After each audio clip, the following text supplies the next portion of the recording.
partir de agora, a gente conversa sobre os estudos para a vacina contra o coronavírus com a representante do Brasil no Grupo Estratégico Internacional de Experts em Vacina e Vacinação, a professora do Instituto de Patologia Tropical e Saúde Pública da UFG, Cristiana Toscano, que volta a conversar com a gente, dessa vez em áudio e vídeo. Professora, obrigado pelo contato aqui com a gente, pela disponibilidade. Bom dia.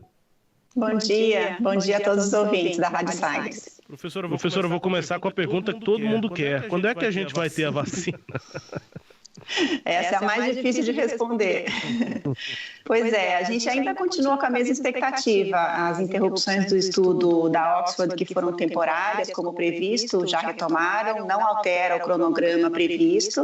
A gente tem aqui atualmente 9 vacinas em fase 3 dos estudos clínicos, algumas delas já tendo iniciado mais cedo, e temos a previsão de alguns estudos clínicos finalizando as avaliações preliminares de eficácia e segurança até o final do ano.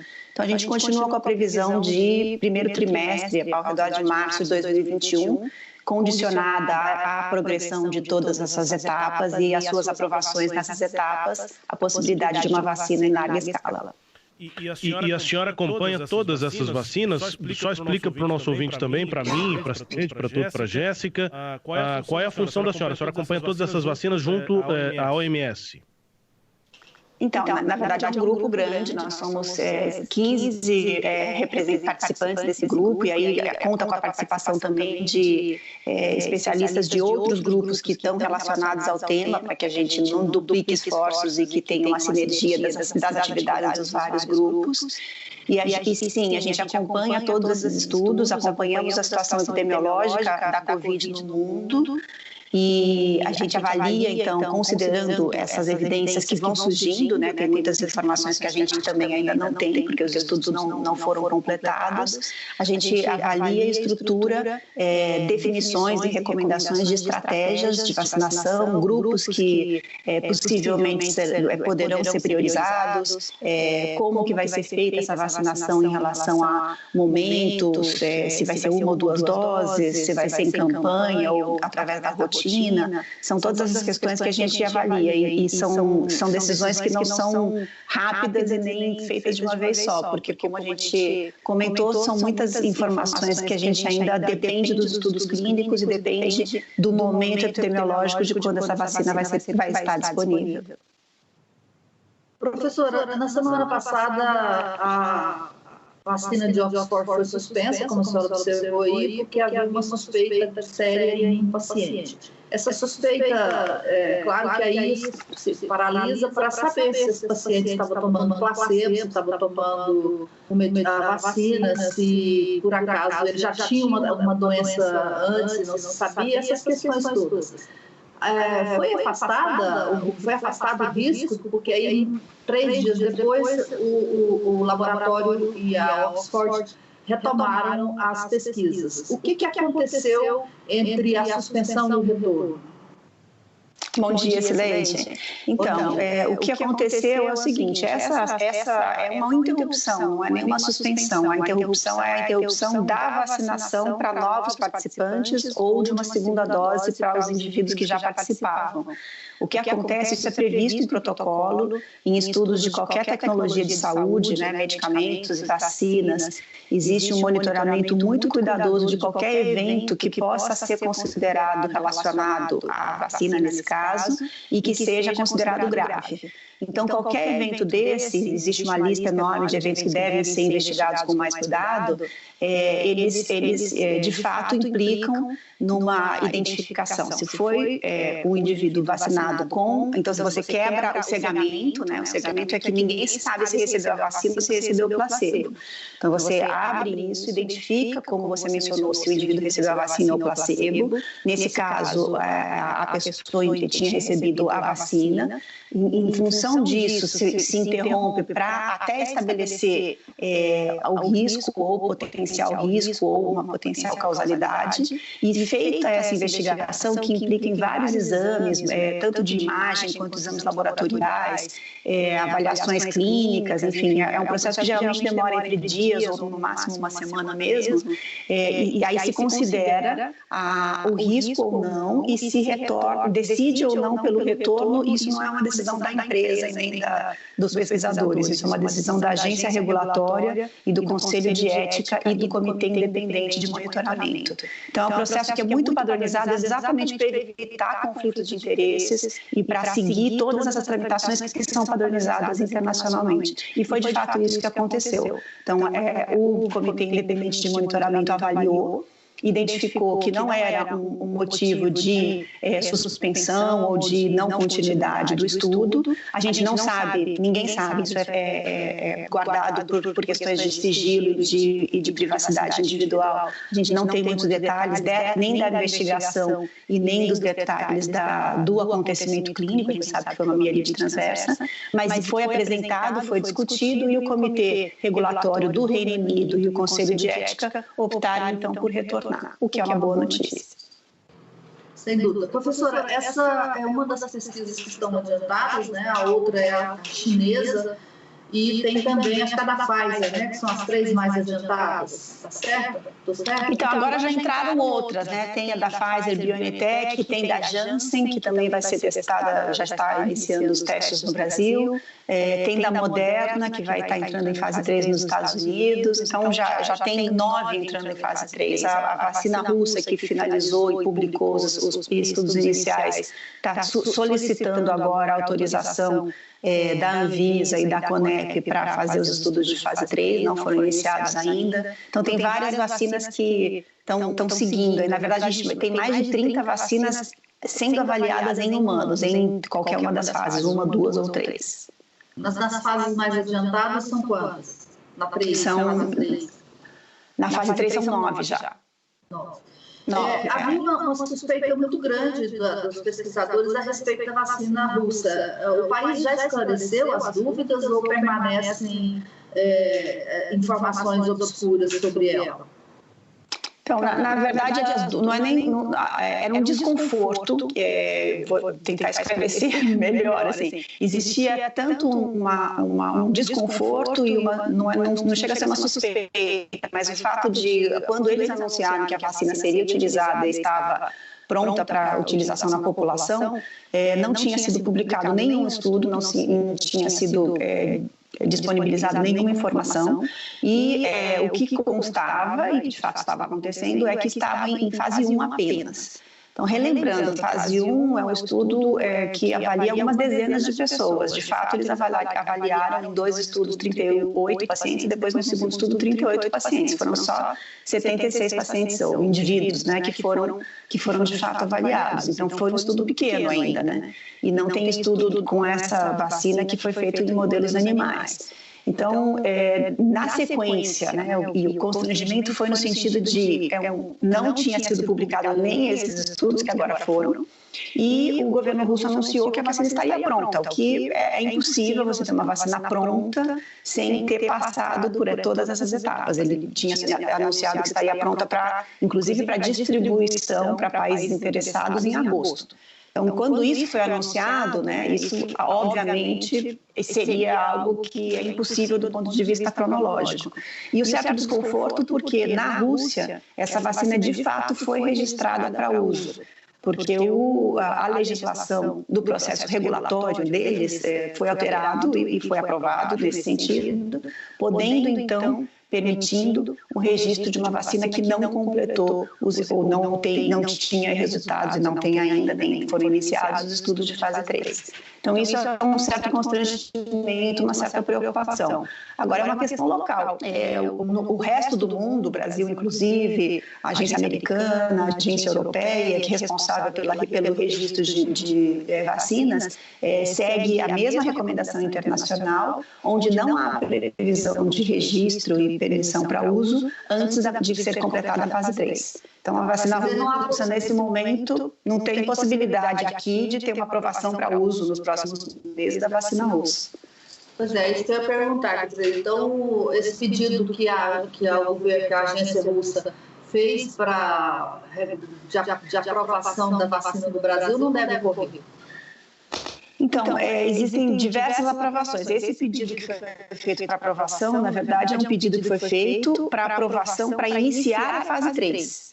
Então, existe uma proposta e um acordo que foi assinado tanto com o governo do Paraná quanto com o governo da Bahia para se realizar os estudos de fase 3 no Brasil, para ir, a depender do resultado dos estudos, uma possível negociação aí mais para frente. Essa solicitação, então, para se fazer o estudo de fase 3, precisa ter a autorização da Anvisa que avalia o resultado do estudo de fase 1 e 2. Pois é, e aí, como ela divulgou os estudos de fase 1 e 2, fica mais fácil para o governo brasileiro regulamentar os testes de fase 3.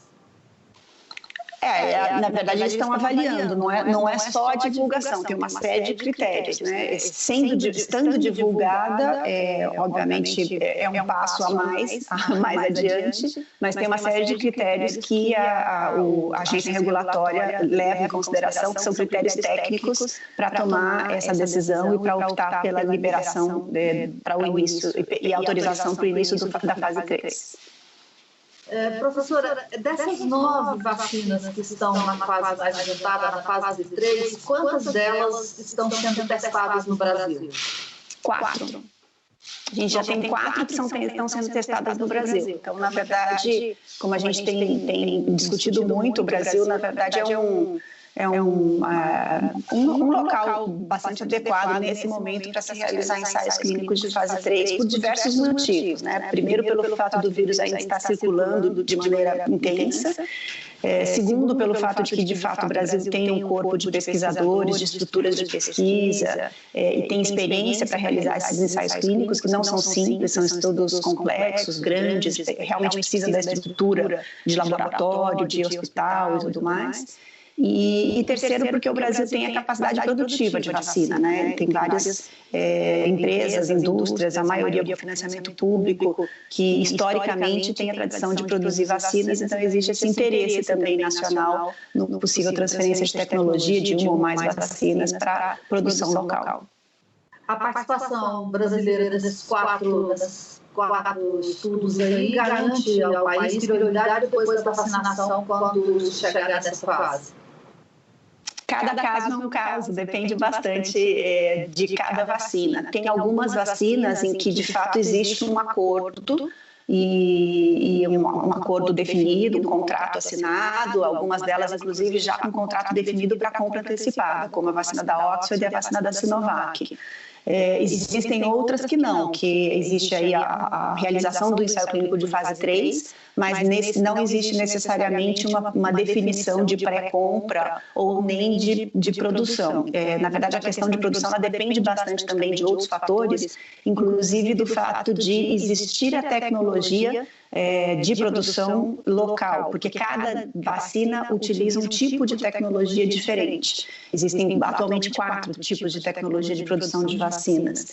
Então, por exemplo, as vacinas genéticas, que são as vacinas feitas de RNA ou DNA, é uma vacina nova, não existe ainda essa tecnologia no mundo para nenhuma vacina licenciada. O Brasil não tem essa tecnologia, portanto. Então, seria mais difícil estruturar toda a parte de produção, uma planta de produção específica para uma vacina em que o país não tem ainda essa tecnologia. Então, são questões também estratégicas e questões bastante relacionadas à capacidade produtiva, entre outras, que são tomadas em consideração.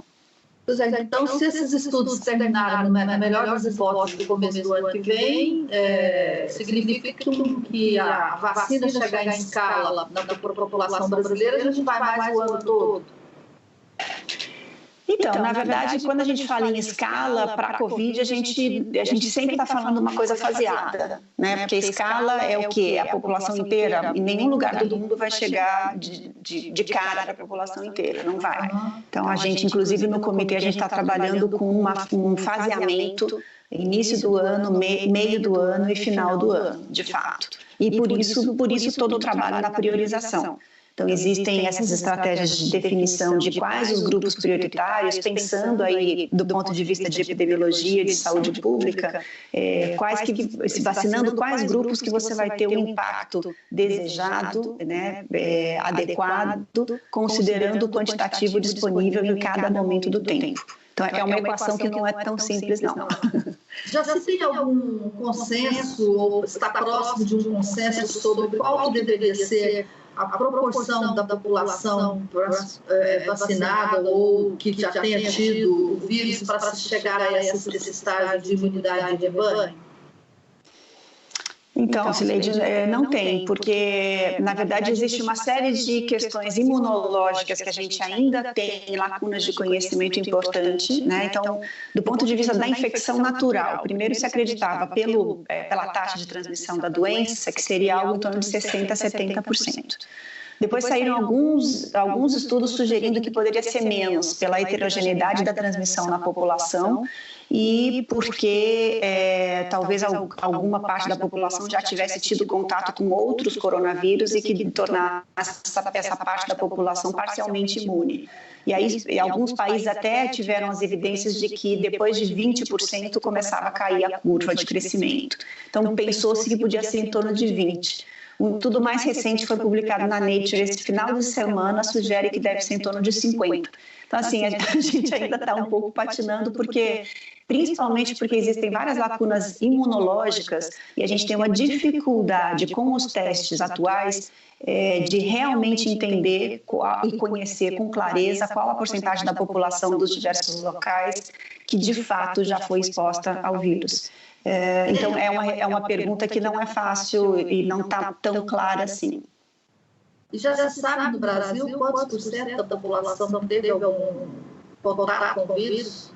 Varia muito de estado para estado, muito mesmo. Então, a gente tem evidências recentes aí do Maranhão, em que uma proporção muito grande da população já de fato teve contato, né, principalmente os estados do norte, que tiveram surtos mais, vamos dizer assim, explosivos e picos mais altos e com uma carga da doença bastante importante no início, né, da epidemia. Então, naqueles locais, a prevalência da doença, de fato, foi maior. Mas varia muito, porque o cenário epidemiológico de cada estado, de fato, é diferente, né? A evolução da epidemia foi diferente desde o início, está diferente agora e vai continuar sendo diferente. Na verdade, a gente é como uma Europa, né? Cada estado seria como um país aqui. Então, são cenários bastante diferentes mesmo. É uma dificuldade adicional. Goiás sabe, professora? Então, Goiás e Rio Grande do Sul, nas estimativas mais recentes, aí, inclusive nacionais, são estados que demoraram para começar a crescer, mas que continuam em crescimento. Os estados da região norte, por exemplo, são estados que tiveram um crescimento mais precoce e muito alto, né?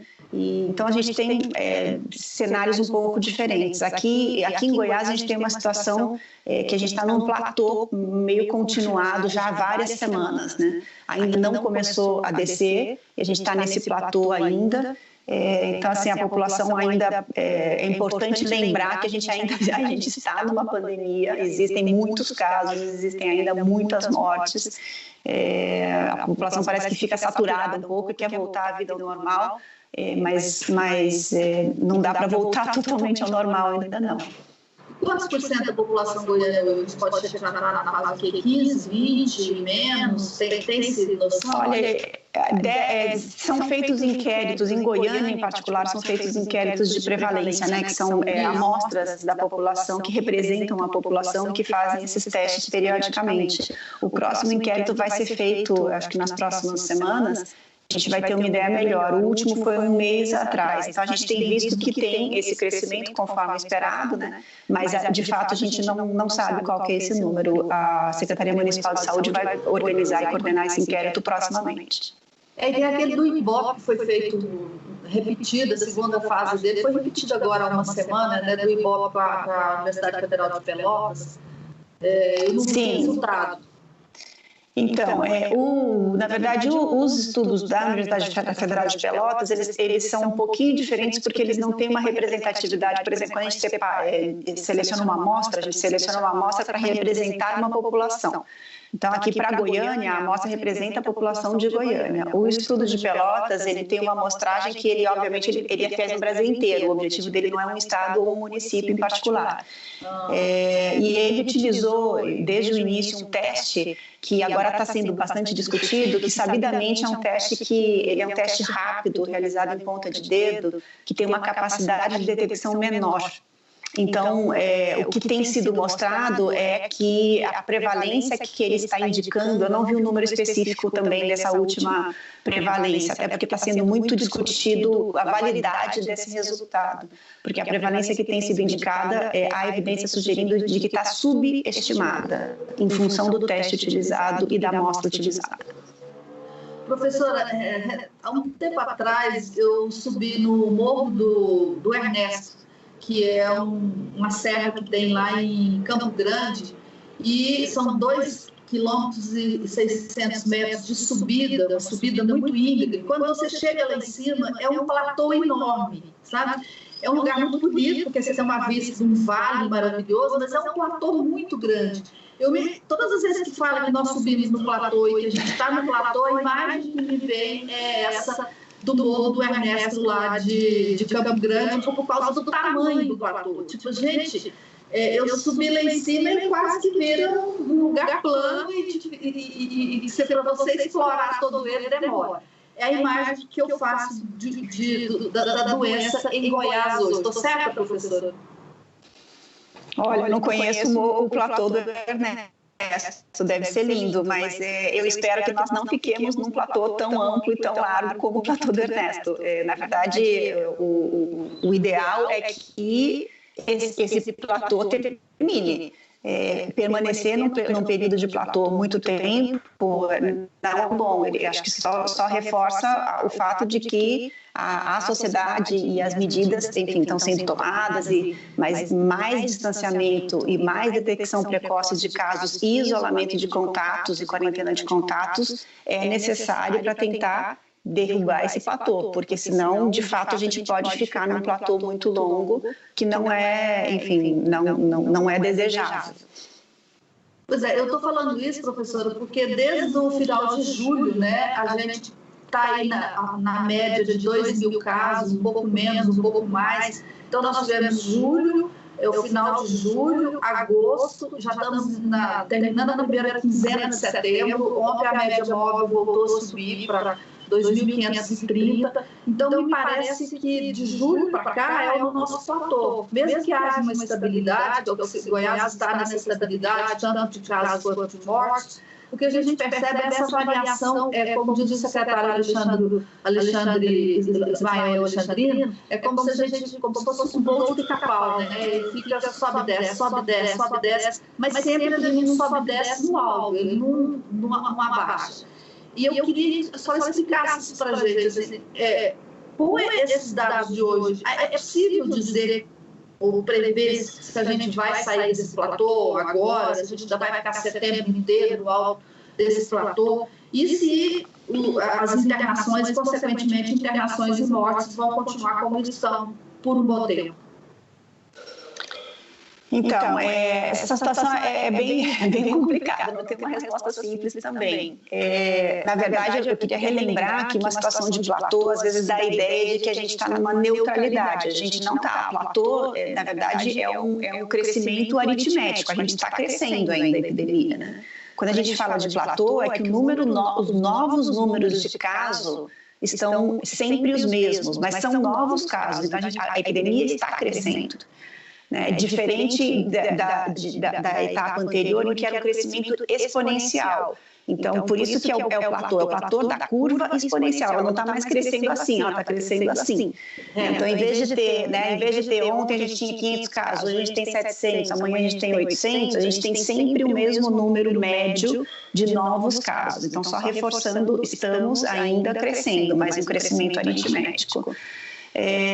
Quando que vai cair esse platô, na verdade, está relacionado à questão ou das medidas de prevenção mais rigorosas e das atitudes e do comportamento da sociedade em relação às medidas de distanciamento social, né, por um lado, por outro lado, da capacidade de se identificar os contatos e os casos e colocá-los e ficar em quarentena, porque a gente tem uma doença que existe transmissão de assintomáticos antes do início dos sintomas também, né? Então a circulação dessas pessoas que tiveram contato com alguém, ela pode estar transmitindo e deve estar transmitindo. E por outro lado, a gente tem um desconhecimento ainda, como acabamos de discutir, do nível da imunidade de rebanho. Então, acho que isso, desde o início da pandemia, já estava muito claro, isso já foi falado por todas as organizações internacionais, as instituições de saúde, os pesquisadores, que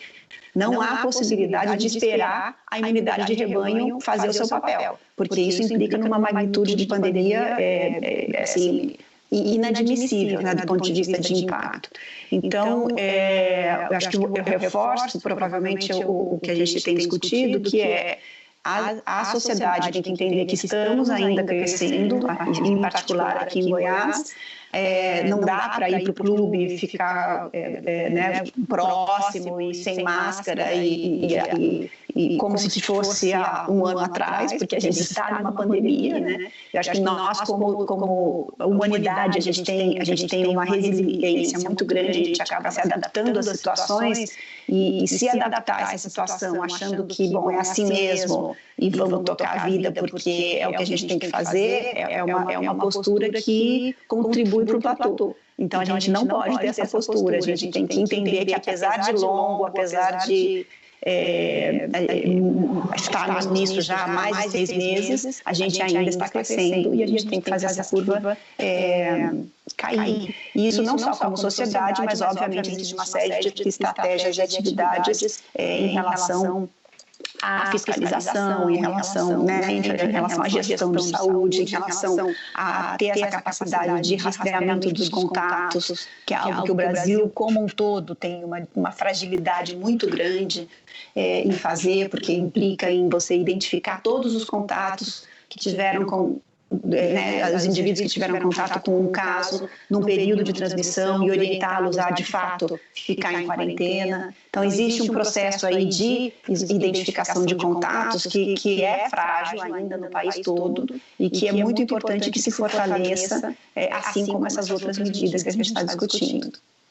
Hoje o Popular está noticiando que em Goiânia a Covid matou nesses 6 primeiros meses, isoladamente, 46% mais do que as outras mortes por outros fatores.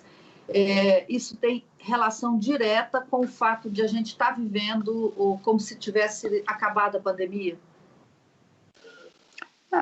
Na verdade, assim, o excesso de mortalidade relacionado à Covid, ele é maior do que o número de mortes por Covid. Por quê? Porque a gente tem mortes relacionadas à Covid ou secundárias à Covid. Hoje a gente está conhecendo uma série de outros impactos da doença, por exemplo, doença cardiovascular, doenças, impactos a longo prazo que a gente não conhecia antes e que estão relacionados à Covid. Então, esse excesso de mortalidade está sendo documentado, tem vários estudos nos Estados Unidos, na Europa, em vários outros locais do Brasil, que confirmam que provavelmente a gente tem um número muito maior de óbitos por Covid do que o número de fato confirmado por laboratório, notificados ao sistema. Isso já é sabido, não é?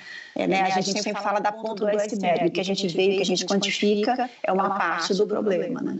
E acho que, além disso, tem essa questão importante, que essa avaliação desse artigo do Popular, que indica que, bom, comparado com as outras mortes por outras causas, doenças cardiovasculares, doenças respiratórias, doenças infecciosas, que são causas importantes de morte ainda no nosso meio, variando aí para o grupo de idade, as mortes relacionadas à Covid têm um papel muito importante. Então, isso é o que a gente está observando. Numa pandemia com essa magnitude, é o que a gente observa de fato. Então, só para relembrar que estamos no meio de uma pandemia, que esse saldo de mortes não deve aumentar. A gente tem que fazer o esforço possível, enquanto sociedade, enquanto país, para tentar reduzir isso.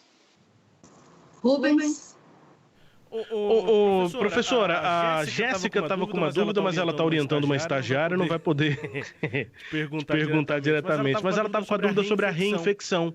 O que é que se sabe sobre essa possibilidade de pessoas pegarem o vírus de novo, ou se não pegam de novo, se um teste aqui pode detectar algo de novo? Enfim, o que você sabe sobre isso?